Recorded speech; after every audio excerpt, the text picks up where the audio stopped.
অনেকদিন থেকে আমার একটা পাহাড় কেনার শখ, কিন্তু পাহাড় কে বিক্রি করে তা জানি না। যদি তার দেখা পেতাম, দামের জন্য আটকাতো না।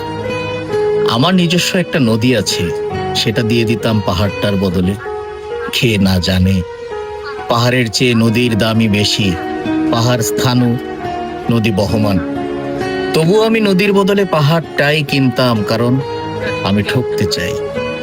নদীটাও অবশ্য কিনেছিলাম একটা দ্বীপের বদলে।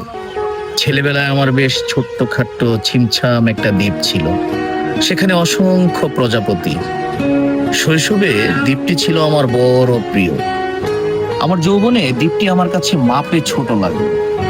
প্রবহমান ছিপছিপে তন্নি নদীটি বেশ পছন্দ হলো আমার। বন্ধুরা বলল, ওইটুকু একটা দ্বীপের বিনিময়ে এত বড় একটা নদী পেয়েছিস, খুব জিতেছিস তো মাইরি। তখন জয়ের আনন্দে আমি বিহ্বল হতাম। তখন সত্যি আমি ভালোবাসতাম নদীটিকে। নদী আমার অনেক প্রশ্নের উত্তর দিত, যেমন, বলতো আজ সন্ধেবেলা বৃষ্টি হবে কিনা। সে বলতো, আজ এখানে দক্ষিণ গরম হাওয়া, শুধু একটি ছোট্ট দ্বীপে বৃষ্টি। সে কি প্রবল বৃষ্টি, যেন একটা উৎসব। আমি সেই দ্বীপে আর যেতে পারি না।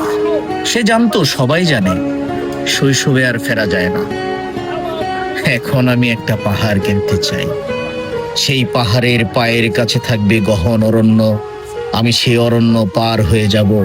তারপর শুধু রুক্ষ কঠিন পাহাড়, একেবারে চূড়ায়, মাথার খুব কাছে আকাশ, নিচে বিপুলা পৃথিবী, চরাচরের তীব্র নির্জনতা।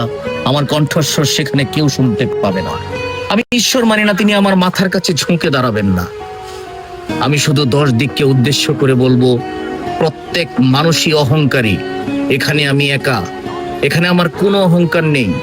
এখানে জয়ী হবার বদলে ক্ষমা চাইতে ভালো লাগে। হে 10 দিক, আমি কোনো দোষ করিনি, আমাকে ক্ষমা করো।